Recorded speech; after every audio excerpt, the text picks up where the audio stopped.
കഥ തുടങ്ങുമ്പോൾ ഒരാൾ ഓട്ടോയിൽ കയറിയിട്ട് അയാളുടെ ബാഗ് ഓട്ടോയിൽ വെച്ചിട്ട് ഓട്ടോയിൽ ഇരിക്കുന്ന വേറെ ഒരാളുടെ ബാഗ് എടുത്തുകൊണ്ട് പോവുകയാണ്. ആ ബാഗ് എടുത്തുകൊണ്ട് പോകുന്ന അയാൾ വീട്ടിൽ പോയി ബാഗ് കൊണ്ടുവയ്ക്കുന്നു. ശേഷം അവരെല്ലാവരും ഉറങ്ങുന്ന സമയം ആ ബാഗിന്റെ അകത്തിരിക്കുന്ന ജിന്ന് പുറത്തിറങ്ങി ആ വീട്ടിലുള്ള സ്വർണവും പണവും എല്ലാം എടുക്കുകയാണ്. അടുത്ത സീനിൽ രാവിലെ മനു ആ വീട്ടിൽ വന്ന് ബാഗ് ഓട്ടോയിൽ വെച്ച് മാറിപ്പോയി എന്ന് പറഞ്ഞ് മനുവിന്റെ ബാഗ് അവിടെ നിന്നും കൊണ്ടുപോകുന്നു. വീട്ടിൽ പോകുന്ന മനു ബാഗ് തുറന്ന് ജിന്നിനെ പുറത്ത് വരുത്തുകയാണ്. അപ്പോൾ ജിന്ന് അവർക്ക് അവിടെ നിന്നും കിട്ടിയ സ്വർണമെല്ലാം കൊടുക്കുകയാണ്. ജിന്നിനെ നിയന്ത്രിക്കാനും പേടിപ്പിക്കാനും അവരുടെ കയ്യിൽ ഒരു കമ്പുണ്ട്. അതിൽ കുറെ പൂജിച്ച നൂലുകളും ഏലസും കെട്ടിയിട്ടുണ്ട്. കുറച്ചുകൂടി പണമുള്ള ആളിനെ കിട്ടിയാലേ ശരിയാവുള്ളൂ എന്ന് പറഞ്ഞ് മനുവും രജനിയും കൂടി ഒരു ഹോട്ടലിൽ പോവുകയാണ്. അവിടെ അവർക്ക് റിച്ച് ആയി തോന്നുന്ന ഒരാളെ അവർ സെലക്ട് ചെയ്യുകയാണ്. അത് ഡാൻസർ കനകയായിരുന്നു. കനകയുടെ കയ്യിലിരിക്കുന്ന ബാഗിന്റെ ഫോട്ടോ എടുത്ത് ഫ്രണ്ടിനെ അയച്ചു കൊടുക്കുകയാണ് മനു. ശേഷം ആ ഫ്രണ്ട് ബാഗ് കൊണ്ടുവരുമ്പോൾ രജനി കനകയുടെ കയ്യിലിരിക്കുന്ന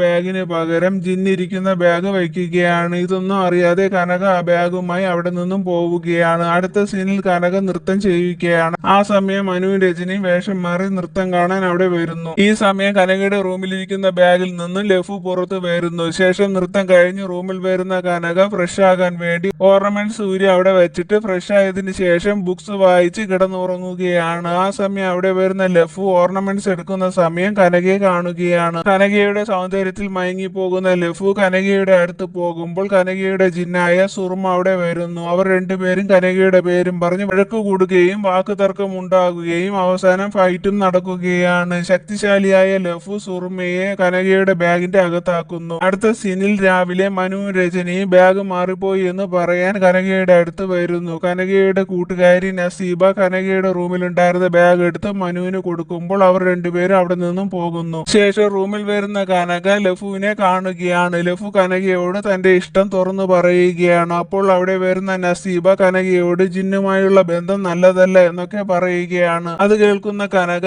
ഈ രണ്ട് ജിന്നുകളെ കൊണ്ട് ഈ ലോകം മുഴുവൻ എനിക്ക് ഭരിക്കണമെന്ന് പറയുകയാണ്. അടുത്ത സീനിൽ മനുവും രജനിയും ബാഗ് തുറക്കുമ്പോൾ പുറത്തു വരുന്ന സുറുമ കനകയെ കാണാത്തത് കൊണ്ടുള്ള ദേഷ്യം കാരണം രജനിയെ കൊല്ലുകയാണ്. ശേഷം കനകയുടെ അടുത്ത് വരുന്ന സുറുമയും ലഫുവും കനകയെ അവർക്ക് രണ്ടുപേർക്കും ഇഷ്ടമാണെന്നും പറഞ്ഞ് വഴക്കു കൂടുന്നത് കാണുന്ന കനക അവരോട് പോകാൻ പറയുമ്പോൾ ദേഷ്യം വരുന്ന അവർ രണ്ടുപേരും അവിടെ നിന്നും പോവുകയാണ്. അടുത്ത സീനിൽ കനകയുടെ നൃത്തം വേറെ ആരും കാണുന്നത് ഇഷ്ടമില്ലാത്ത ലഫു അവിടെ വരുന്ന ഓരോരുത്തരെയും കൊല്ലാൻ തുടങ്ങി. ദിവസം കഴിയും തോറും വരുന്ന ആളുകൾ കുറയുന്നത് കാണുന്ന കനകയ്ക്ക് വിഷമം തോന്നുകയാണ്. അങ്ങനെ നസീബയോട് വിഷമം പറഞ്ഞ് കനക നിൽക്കുമ്പോൾ ലഫു അവിടെ വന്ന ഒരാളെ കൊല്ലുന്നത് അവർ കാണുകയാണ്. അത് കാണുന്ന കനക സുറുമയോട് കാര്യം പറയുമ്പോൾ സുറുമ ലഫുവിനെ കൊല്ലാമെന്നും പറഞ്ഞ് റൂമിന്റെ അകത്തേക്ക് പോവുകയാണ്. കുറച്ചു നേരം കഴിഞ്ഞിട്ട് സുറുമയെ കാണാത്തത് കൊണ്ട് അകത്തേക്ക് പോകുന്ന കനകയോട് സുറുമയെ ബാഗിന്റെ അകത്താക്കി എന്ന് പറയുകയാണ് ലഫു. എന്നിട്ട് ലഫു കനകയോട് വിവാഹം കഴിക്കണമെന്നും ക്യാഷ് എത്ര വേണമെങ്കിലും മോഷ്ടിച്ചു കൊണ്ടുവരാമെന്നും പറയുകയാണ്. അതെല്ലാം കേട്ട് പേടിക്കുന്ന കനക നസീബയെ വിട്ട് മനുവിനെ കാര്യങ്ങൾ അറിയിക്കുകയും മനു നസീബയ്ക്ക് പറഞ്ഞു കൊടുത്തതുപോലെ ലഫു ബെഡിൽ കിടക്കുന്ന സമയം കനകയും നസീബയും കൂടി ലഫുവിനെ ബെഡിന്റെ അകത്താക്കി ലോക്ക് ചെയ്ത് ബാഗിലാക്കി മനുവിനെ ഏൽപ്പിക്കുകയാണ്. മനു ആ ബാഗുമായി ഒരു ഓട്ടോയിൽ കയറി പോകുന്നു. അടുത്ത സീനിൽ കനക നൃത്തം ചെയ്യുകയാണ്. ചുറ്റും പഴയതുപോലെ നൃത്തം കാണാൻ വന്ന ആളുകളുടെ മുന്നിൽ വളരെ സന്തോഷത്തോടു കൂടി കനക നൃത്തം ചെയ്യുന്നതും കാണിച്ച് ഈ കഥ ഇവിടെ അവസാനിക്കുന്നു. പുതിയ കഥയുമായി ഉടൻ വരാമേ. ബൈ.